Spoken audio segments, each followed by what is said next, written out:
O que devemos imaginar mais todos os dias? Devemos imaginar que você deve se ver onde deseja estar. Você tem que morar lá. Há um ótimo livro. Você deve conhecer o livro de Stella Adler, The Art of Acting. Você precisa ter esse livro. Stella Adler foi uma ótima professora de atuação. Ela era uma professora de atuação do método. Ela estudou com Stanislavski, o professor de atuação russo, que originou o método de atuação. Ok. Marlon Brando escreveu o prefácio no livro dela. Ele foi o primeiro ator de método para alcançar o estrelato. Ok. E ele escreveu a introdução no livro dela. Agora, Stella Adler nunca escreveu um livro de verdade. Um homem chamado Kissel pegou toda a sua experiência de ensino, todas as suas lições de ensino, e colocou em um livro. Então, quando você lê o livro dela, você estará indo para aulas de atuação. E, como Shakespeare disse, somos todos atores. Você sabe que o mundo é um palco, e isso é verdade. Bem, quando você alcançar um objetivo, vai agir como se já estivesse lá. Já aconteceu intelectualmente no momento em que você pensa sobre isso. Já aconteceu emocionalmente quando você está emocionalmente envolvido.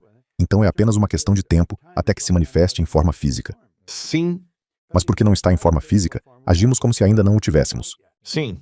Bom, é por isso que a maioria das pessoas fica presa, porque elas agem como se ainda não tivessem conseguido. Ou se eu não posso agir assim, o Lewis veria que eu não consegui esse resultado. Ele vai achar que sou falso. Tenho que parar de me preocupar com o que o Lewis pensa e começar a me concentrar no que o Bob pensa. E assim você vê a si mesmo, sua imaginação. Você vai ser essa pessoa. Goethe disse isso, grande filósofo.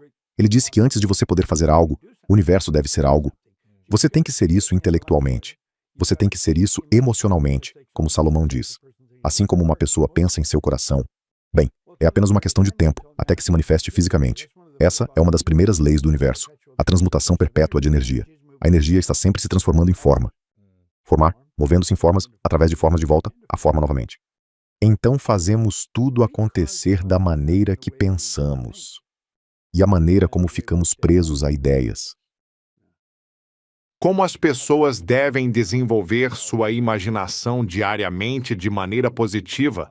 Acho que eles deveriam tirar um tempo para imaginar o que querem.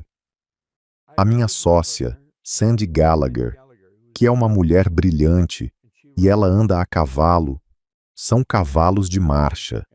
E ela está em Kentucky agora, e é grande termo de shows lá.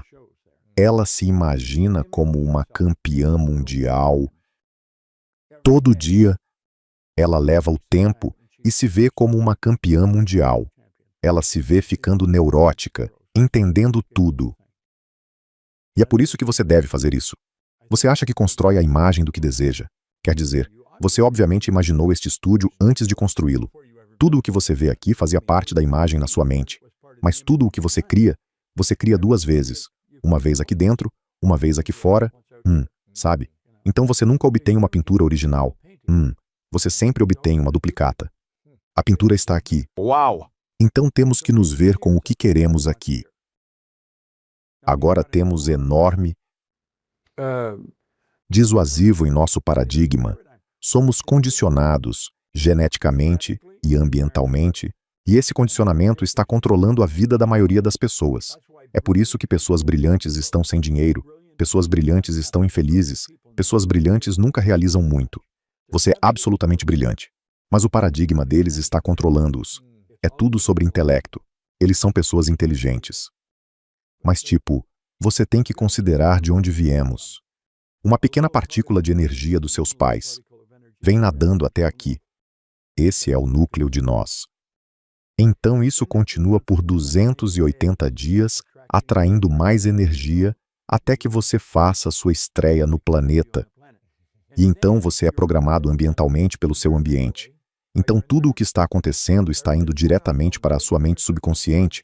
Você acaba sendo programado geneticamente. Nós não sabemos há quanto tempo remonta. 4 ou possivelmente 5 gerações.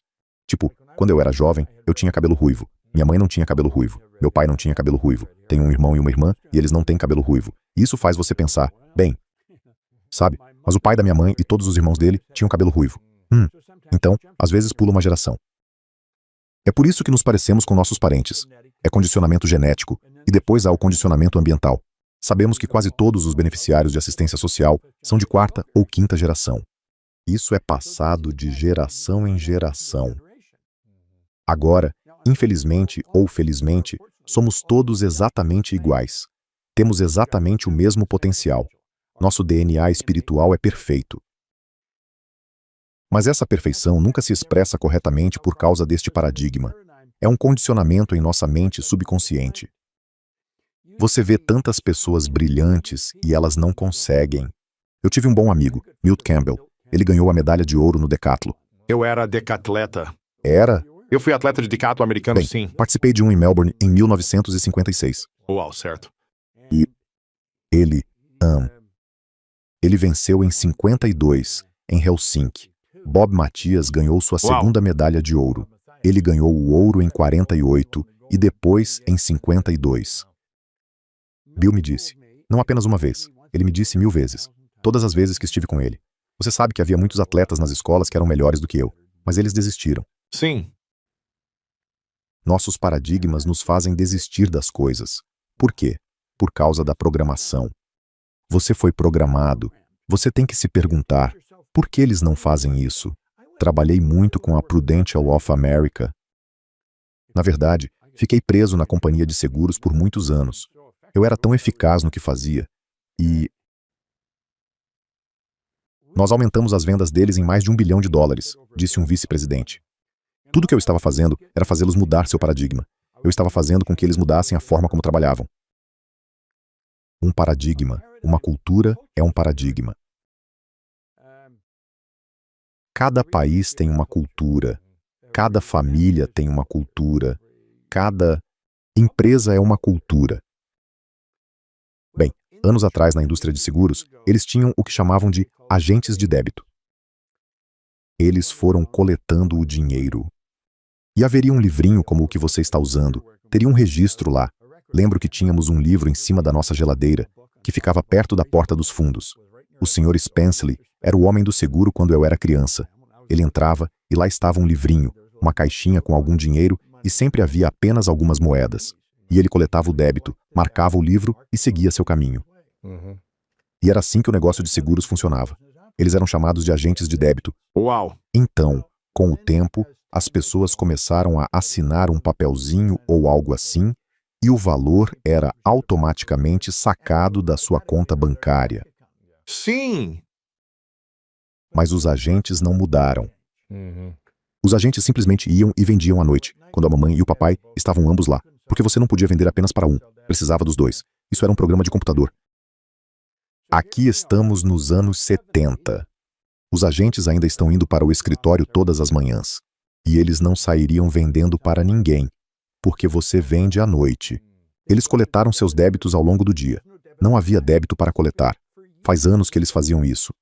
E eu perguntaria a eles, por que vocês vão para o escritório? Bem, nós temos que ir para o escritório. E eles estariam lá, e eu insistiria. Mas por que vocês têm que ir para o escritório? Mas eles dizem, porque nós temos que ir. Eles não sabiam por que tinham que ir. Então, eles iam almoçar com outro agente, e eu perguntava, você já vendeu algum seguro para outro agente? Eu disse, por que diabos você quer almoçar com ele? Eu os convenci a fazer isso. Eu disse que você tem que ser assim. Você tem que estar pele com a pessoa antes das 9 da manhã. E você tem que pedir a cada pessoa para comprar pelo menos $100 mil em seguro. Você nem precisa vender para eles. Apenas peça para eles comprarem. Pois é, eu consegui que eles fizessem isso. Eles estavam vendendo mais apólices de $100 mil em uma semana do que anteriormente vendiam em um ano. Nossa. Você vê, isso é condicionamento, isso é paradigma. É assim que eles trabalhavam. Fazem isso há anos e ninguém pensou em mudar. A maior companhia de seguros do mundo. E a sede estava tentando descobrir o que eu estava fazendo porque onde quer que eu fosse, os vendedores ficavam loucos. Eu estava mostrando a eles como mudar de paradigma. Seu paradigma é o seu comportamento condicionado. O açúcar não é bom porque ele não é coisa da natureza. O tipo de açúcar que consumimos, no caso, né? Os alimentos processados não são naturais. Estes vão prejudicar e estressar o nosso corpo e talvez criar uma inflamação.